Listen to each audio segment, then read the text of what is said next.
Bueno, tengo el placer de tener frente a mí para media hora de entrevista este, al doctor Wall.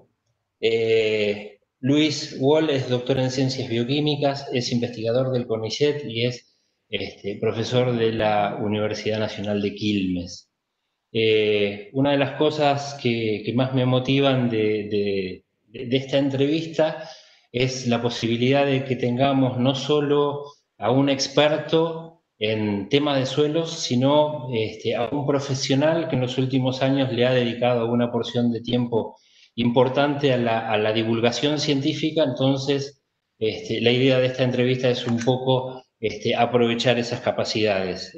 Buenas tardes, Luis. Un placer tenerte en este espacio de Apresido. Hola Máximo, buenas tardes. Bueno, para mí es un placer. Bueno, yo como para ir ya directamente a las preguntas, que es lo más interesante que podemos aprovechar del tiempo, Luis hace por lo menos 10 años que viene trabajando muy fuerte en lo que es el estudio de la biología del suelo. En algún lugar te escuché decir que el estudio de la biología del suelo implica estudiar desde el ADN hasta las lombrices. ¿Eso es correcto? ¿Nos podés contar un poco más? Sí, mi manera de mirar el suelo es así.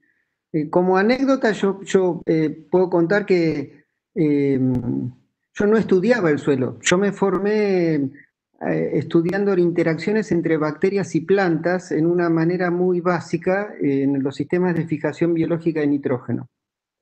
Hice mi carrera científica en eso, el doctorado, el postdoctorado, y en algún momento sentí que estaba, no digo haciendo ciencia ficción, pero para mí las plantas crecían en una cámara de plantas, no, estaba muy encerrado en un laboratorio y, y me interesó, me empecé a interesar en los sistemas más complejos y se dio un contacto fortuito a través de mi primer libro de divulgación con el que era entonces presidente de Preside, el ingeniero Romagnoli, y así me acerqué al suelo, sin saber nada de suelo. Y vi que las ideas que yo tenía de interacciones entre microorganismos y plantas encajaban en el sistema de siembra directa. Y bueno, y así llegué a asociarme con la gente de APRESID y coordiné un proyecto grande de investigación y las ideas las iniciamos en el 2006 y desde el 2008-2009 empezamos a trabajar fuerte en eso y lo hicimos desde un concepto en el que queríamos mirar al suelo como un organismo vivo. Entonces el suelo como organismo vivo va desde el ADN del suelo hasta los bichos que viven en el suelo, porque los bichos que viven en el suelo de alguna manera son los que hacen también funcionar el suelo.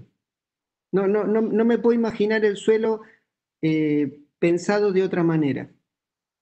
Bien, vos en este recorrido, Luis, una de las cosas que más me impactó leyendo algunos de tus trabajos es que, digamos, en un mundo dinámico, ¿sí? Digamos, en un mundo en donde las innovaciones están a la orden del día y en donde, digamos, en el marco de un congreso en el cual, digamos, siempre el suelo es el recurso estratégico, vos decís que en los últimos 10 años hubo una revolución en la microbiología. ¿Qué significa esto atado a esta idea de salud del suelo? Está ligado a lo que acabo de decir. Eh, lo que ocurre es que en la microbiología en general hubo un gran cambio hacia fines del siglo pasado, pero se consolidó en estos últimos 10, 15 años, que significa que la ciencia a través de metodologías nuevas que estudian el ADN descubrió que la microbiología que habita el planeta es 100 veces mayor que la que conocíamos, o dicho al revés, la microbiología que conocimos toda la vida, digamos, la que conoce los estudiantes, los profesionales, la que tenemos nosotros en nuestra cabeza, en nuestro imaginario, es la microbiología de Pasteur, es la microbiología de hacete un cultivo y fíjate las resistencias de antibióticos. Son microorganismos que se pueden manejar. Bueno, hubo un error en un experimento, siempre la ciencia surge a partir de errores. Había un error que la resolución de ese error significó encontrar que afuera, en las muestras ambientales, había 100 veces más microorganismos que los que se contaban tradicionalmente. Entonces eso generó un concepto que es el de los microorganismos que no se pueden cultivar. Los microorganismos que los podemos estudiar en el ambiente a través del ADN, a través de técnicas bioquímicas, pero no los podemos agarrar y mirar, si querés, al microscopio. Entonces es un concepto, si se quiere, bastante abstracto, pero cambia completamente la idea de la microbiología porque aparece el concepto de microbioma. Yo siempre doy un dato que digo, en un gramo de suelo viven 10.000 millones de bacterias, o sea, más habitantes individuales que poblaciones en el planeta. Y de esos 10.000 millones hay como mínimo 100.000 bacterias diferentes, personas diferentes. Entonces hay una diversidad biológica que recién se empieza a conocer. Eso ocurre en los suelos. Y te termino una cosa. Se empezó a encontrar, utilizando esas técnicas, que esas enormes poblaciones bacterianas están en todos lados. Entonces, también cambió el concepto de la planta, como cambió el concepto del ser humano. Nosotros tenemos más bacterias en nuestro cuerpo que células humanas. Entonces, te preguntás, ¿qué somos? Las plantas funcionan, las plantas que yo estudié en mi tesis doctoral, las estudié estériles, plantas germinadas en un laboratorio, sin bacterias, a las que yo le agregaba una bacteria. Por eso digo en mi último libro que mi tesis doctoral es una estafa, porque yo estudié en un sistema que no era real. Las plantas, cuando vos tenés un cultivo a campo, cada planta tiene asociado una enorme cantidad de microorganismos que son las que la hacen funcionar. Y eso es un cambio de concepto completamente nuevo. A mí, digamos, a mí me interesa mucho divulgar eso, porque ese es el futuro de la agricultura, no la agricultura que estamos acostumbrados a generar. Y no es no es porque los agricultores o los productores hacen las cosas mal a propósito, no, simplemente porque el conocimiento está llegando. Entonces, las plantas no son las plantas que no funcionan como creíamos que funcionaban, el suelo no funciona como creíamos que funcionaba. Y Luis, te pregunto, aprovechando, digamos, este camino a contar, digamos, algunas conclusiones, algunos aprendizajes que les haya dejado la chacra de Pergamino, pero antes que eso, aprovechando lo que decías recién de este mayor conocimiento, de una mayor cantidad de herramientas, ¿es posible que ese mayor conocimiento, estos conceptos como el bioma, esta información nueva que tenemos en el sistema, nos puede permitir afirmar que la biología se construye, que se puede construir la salud del suelo? Sí, absolutamente.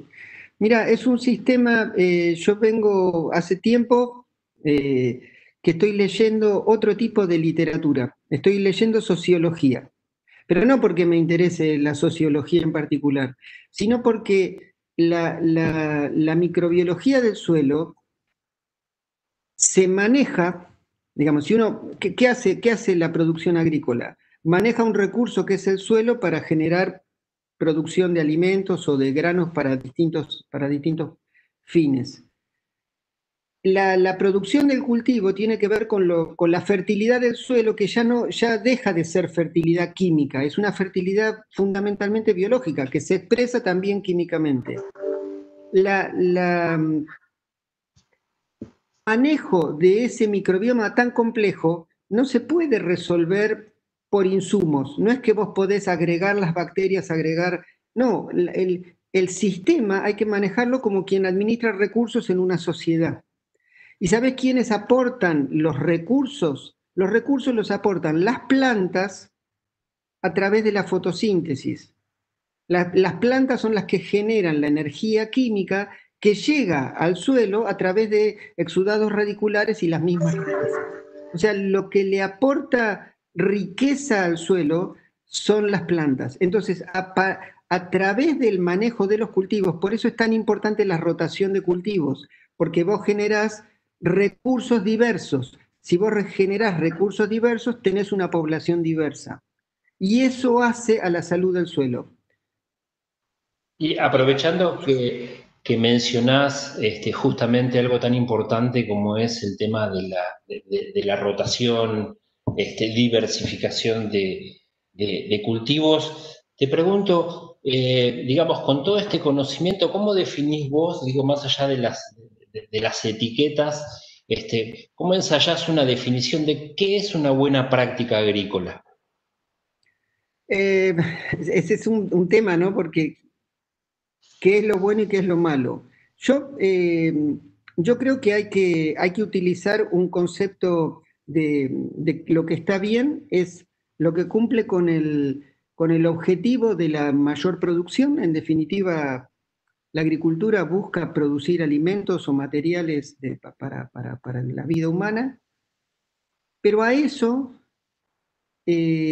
tenemos que agregarle que esa práctica hay distintas maneras de decirlo, que sea amigable con el ambiente, que sea sustentable, fundamentalmente que no, que conserve el recurso. El recurso suelo hay una enorme riqueza en el recurso suelo, que el recurso suelo es renovable. Ahora, no es renovable en términos, en tiempos muy rápidos. Entonces, hay que saber manejar ese recurso suelo. Yo hace muchos años, una vez por provocar en un congreso de APRESID, me llevé en un bolsillito un florero chino y dije, lo levanté y lo mostré y dije, el suelo no es un florero. Como diciendo, las plantas no crecen exclusivamente por el agregado de nutrientes al suelo en forma química, como quien lo hace en un florero.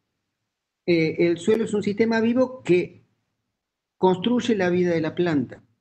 Entonces, ahí está, la buena práctica es todo aquel manejo que, te lo podría resumir, es el manejo que aumente la biología del suelo. Cuando vos me preguntabas cómo se construye la biología del suelo, se construye de esa manera, aportando recursos al suelo. Y la biología se desarrolla en el suelo, construye sus hábitats y eso hace la estructura del suelo.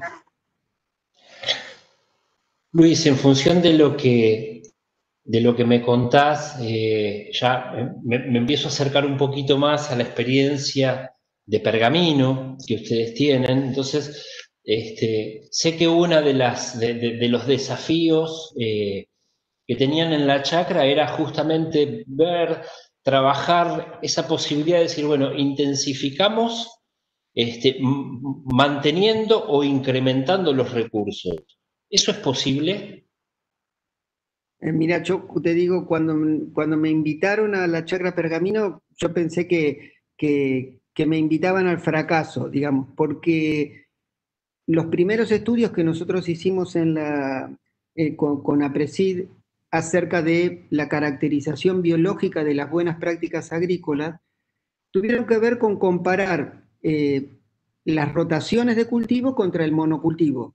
En particular lo hicimos contra el monocultivo de soja, que es el más abundante, pero el concepto era rotación versus monocultivo. Y nosotros encontramos que una rotación típica en la zona núcleo, trigo, soja, maíz, soja, genera una diversidad microbiológica, una actividad biológica hasta para nosotros hasta ese momento óptima, muchísimo mejor, sustancialmente superior a la del monocultivo de soja. Incluso tiempo después, ya en la chacra Pergamino, pudimos generar algunos test de diagnóstico. Nosotros ahora tenemos un test que medimos las enzimas del suelo, como cuando te miden las enzimas para saber si te funciona bien el hígado o el corazón, nosotros medimos las enzimas del suelo y sabemos que la rotación de cultivo hace que el suelo funcione como un suelo prístino. Aunque parezca una exageración, es así. Y el monocultivo de soja o un monocultivo hace que el suelo funcione estresado. El suelo no funciona con salud, funciona más o menos. Y ese más o menos lleva a otras cosas. Cuando nos invitan a la chacra Pergamino, los de Apresid son muy de subir la apuesta. Ellos plantean la rotación trigo, soja, maíz, soja como la línea de base. Y entonces intensifican a partir de ahí, intensifican agregando un cultivo de servicio, achicando los tiempos de barbecho. O sea, los cambios son, si se quiere, sutiles, porque la rotación ya estaba planteada. Y nos plantean que estudiar los indicadores biológicos en esos casos de intensificación, porque ellos veían ciertas mejoras en el corto plazo, eso es lo interesante, y a partir de una situación común a todos los tratamientos, es decir, tenemos un lote que es igual para todos los tratamientos, se divide en 5 y en cada una de esas 5 parcelas se hacen intensificaciones distintas. Y nosotros entramos a medir al quinto año de esa intensificación y nos encontramos con la sorpresa que cuanto más diversificada y más intensificado era la rotación, la biología del suelo explotaba. O sea, nosotros trabajamos con un grupo de ecología de la Universidad de Río Cuarto, que son los que miran la fauna y la mesofauna. Nosotros miramos las enzimas, los lípidos y el ADN del suelo para mirar las bacterias, hasta que nosotros vimos lo que pasaba con el ADN, las bacterias y las enzimas, pasó un tiempo porque lo tuvimos que ver en el laboratorio.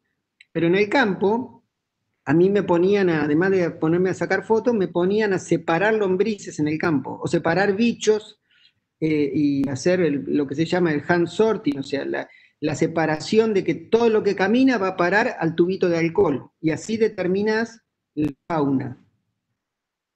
Así, yo tengo una técnica de atrapar arañas o ácaros tirándome por encima, así, me han filmado y me cargan.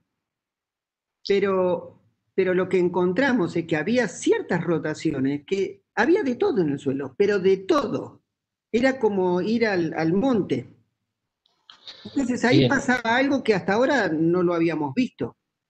¿Entendés? Es decir, ahí en 5 Es años, extraordinario lo que, a ver Luis, lo que estás se contando. construyó biología. Y hay una cuestión que lo conecto con lo que decíamos anterior de las buenas prácticas. Hay una cosa a favor de esta historia de las buenas prácticas, porque uno puede decir, bueno, quiero construir biología del suelo porque es ambientalmente amigable, porque es ecológico, etcétera, etcétera. Lo más interesante de todo es que cuanto más biología del suelo tenés, mayor producción tenés del cultivo, menor necesidad de uso de agroquímicos vas generando. O sea, es todo, yo no soy empresario, pero hay una frase que usa mucho que es el gana-gana, es todo un gana-gana, suma, es todo a favor. Por eso es tanta la pasión que a veces me genera a mí cuando hablo y a algunos productores, porque es como la cosa hay que hacerla por este lado, no por otro.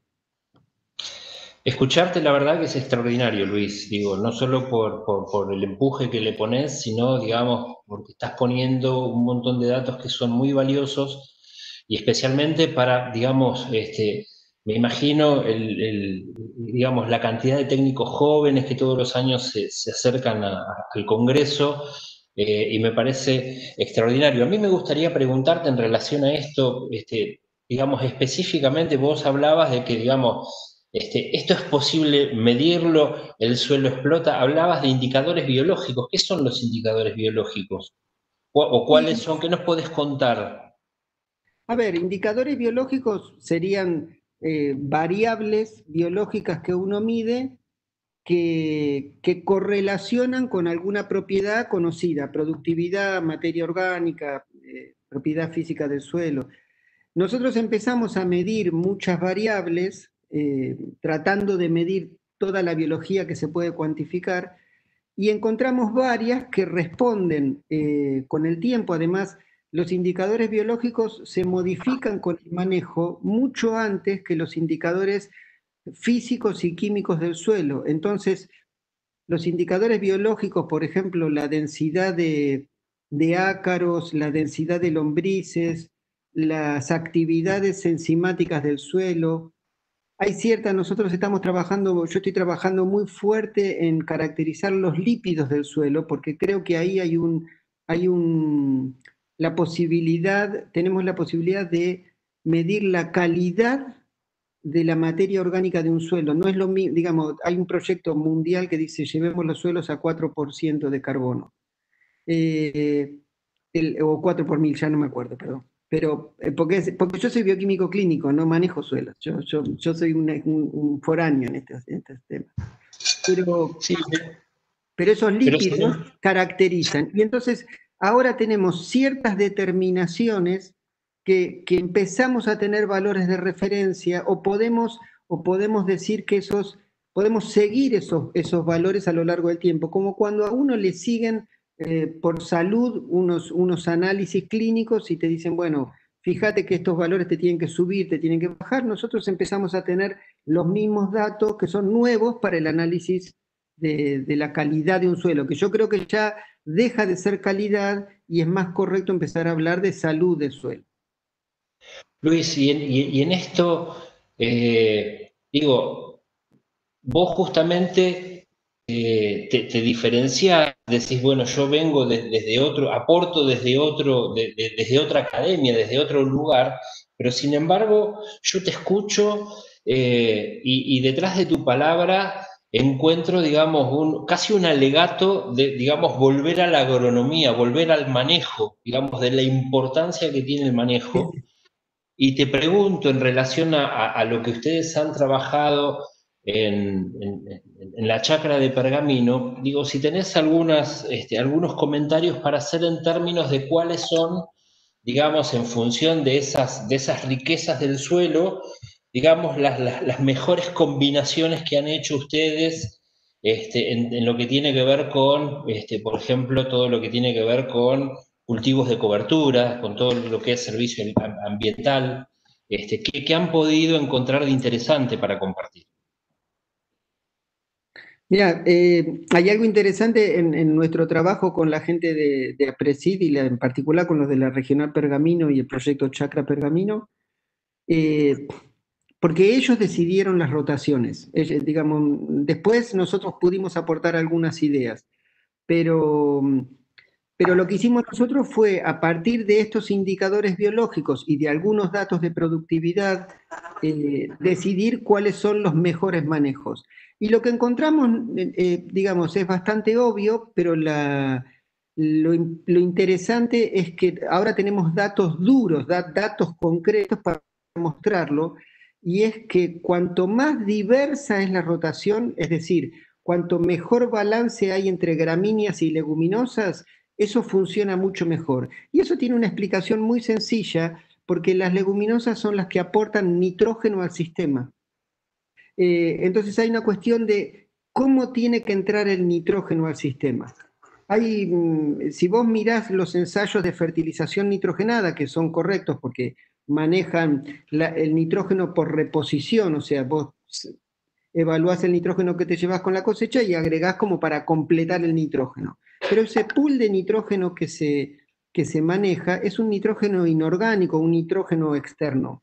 Y el que aparentemente ese nitrógeno no tiene una eficiencia de uso total y el verdadero nitrógeno se utiliza en una forma biológica. En ese sentido, los cultivos de servicio parecen ser la clave para la intensificación. Y en particular la vicia y las leguminosas como cultivos de servicio son una herramienta de incorporación de mucha bioquímica, mucha biología al sistema. Creo que el secreto viene por ahí. ¿Se puede intensificar y a la vez cuidar la salud del suelo, Luis? Es que creo a ver, creo que la cosa pasa por ahí.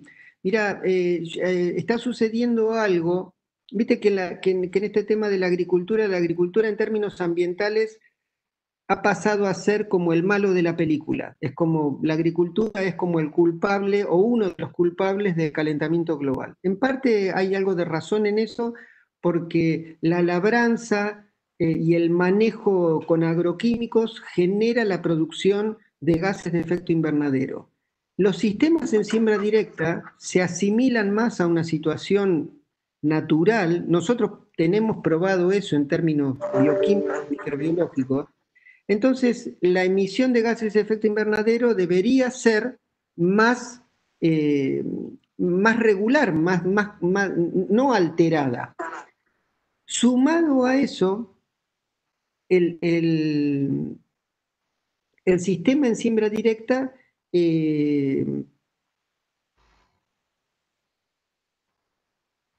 me perdí con lo que te iba a decir. Bien, estábamos hablando justamente de la posibilidad de intensificar la producción. Perdón, no, es que iba a esto, por eso me hice tanta vuelta. Por esto, se está planteando la agricultura industrial en contrapartida con la agroecología. La agroecología habla de la intensificación de principios ecológicos en el manejo de la agricultura. Yo creo que experiencias como la de Chacra Pergamino están mostrando cómo podemos llegar, o es muy probable que se llegue desde una agricultura industrial, haciendo manejo agrícola, manejando esa intensificación, vamos a confluir con los principios de la agroecología. Yo creo que el camino, digamos, va a llegar solo. El destino va a ser similar para las dos cosas, porque tampoco de la parte de la agroecología es el uso de la biología. La biología no hay que usarla, la biología hay que acompañarla, uno tiene que ser parte de la biología. Creo que escuchándote, Luis, nos has dado un gran título para un congreso que se llama Siempre Vivo, Siempre Verde. Es impresionante, es impresionante escucharte. Te hago una última pregunta, ya estamos entrando en el horario, pero me interesa pensando insisto, en un montón de gente joven que seguramente estará mirando y escuchándote atentamente. Una de las cosas que me llamó la atención mientras te escuchaba y en algún trabajo, alguna entrevista tuya que he leído, que justamente una de las cosas, una de las características y que hace también al sistema chakra, porque digo, el sistema chakra, la chakra no existe, es un grupo de trabajo, es una modalidad, y vos en algún momento con la revolución de la microbiología pasaste, digamos, en la descripción de decir antes, aislábamos un organismo para aislar el ADN y ahora estamos trabajando en el lugar. De hecho, una de las cosas que vos decís es, no hacemos ensayos, trabajamos sobre lo hecho. ¿Qué recomendaciones, qué mirada le podemos dar, digamos, a todos esos técnicos jóvenes que a veces en soledad, a veces en grupos muy chiquitos, tienen que hacer este trabajo en el lugar a donde les toca actuar en función de lo que tiene que ver con lo que nos interesa, que es la salud del suelo? ¿Qué podés decir para esa gente, Luis? A ver, yo les diría, voy a hacer un consejo como científico. A mí me parece y lo digo por la experiencia justamente que tuvimos en Chacra Pergamino y en general en mi relación con algunos otros ensayos, es bastante común encontrar en los productores, en la gente que está ensayando prácticas. Ellos asumen que cierta práctica está bien o está mal. Hay algo de intuitivo, porque es lógico, están en el lugar, lo ven, lo perciben. No está medido, pero lo ven. Y yo creo que ahí hay una razón. Pero el tema es que eso vos después no lo podés escribir, decir, sí, para mí está bien, me parece que está bien. Eso no vale, científicamente no vale. Lo que en general les falta en casi todos los ensayos es cuidar como cuidar el ensayo control. Eso que ellos no quieren, lo tienen que hacer igual para contrastar el ensayo que están haciendo como buena práctica. En general, a las prácticas, a los manejos agrícolas y a los ensayos que hacen los productores, en general les falta el control negativo. Y ese es un error. Y te puedo decir algo, como anécdota. El año pasado di una charla en un workshop internacional en el que había toda gente que trabajaba en suelo. Había muchos europeos que trabajaban en ensayos de suelo, como si me dijeras en ensayos del INTA, eh, ensayos muy controlados. Y ensayos con un diseño espectacular, porque después a la estadística la aplicaban fantástico. Y a mí me toca hablar del ensayo de chakra y de otras experiencias que tenía con productores, donde por ahí en la mitad del ensayo me dicen, ah, no, acá cambiamos, cambiamos la rotación porque nos pareció que era mejor. Y yo digo, pero me están cambiando el ensayo, no voy a poder hacer las comparaciones que quería hacer.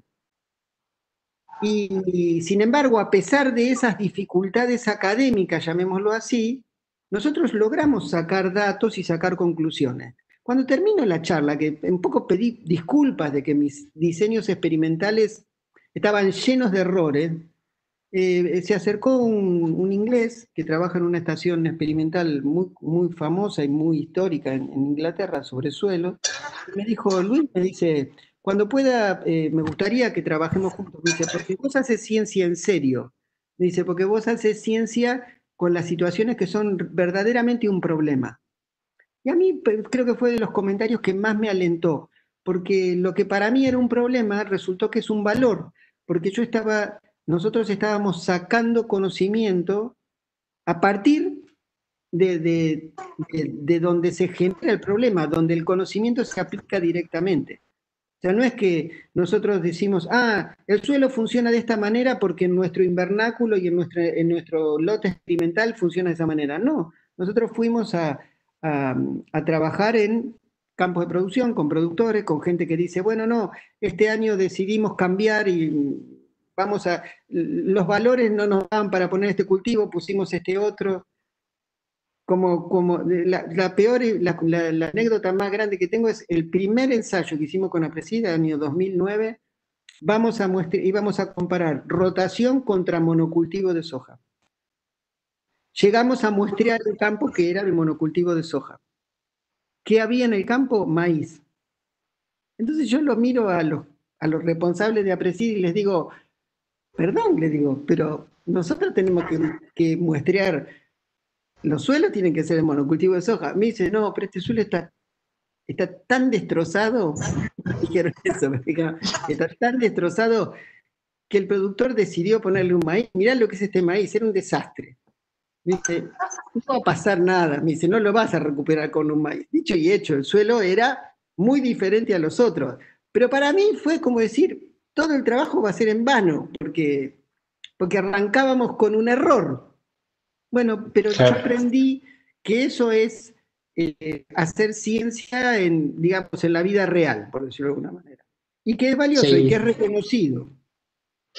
Y que además, de alguna manera, engloba la búsqueda del sistema chakras, que es responder a problemas concretos de productores concretos en situaciones de producción.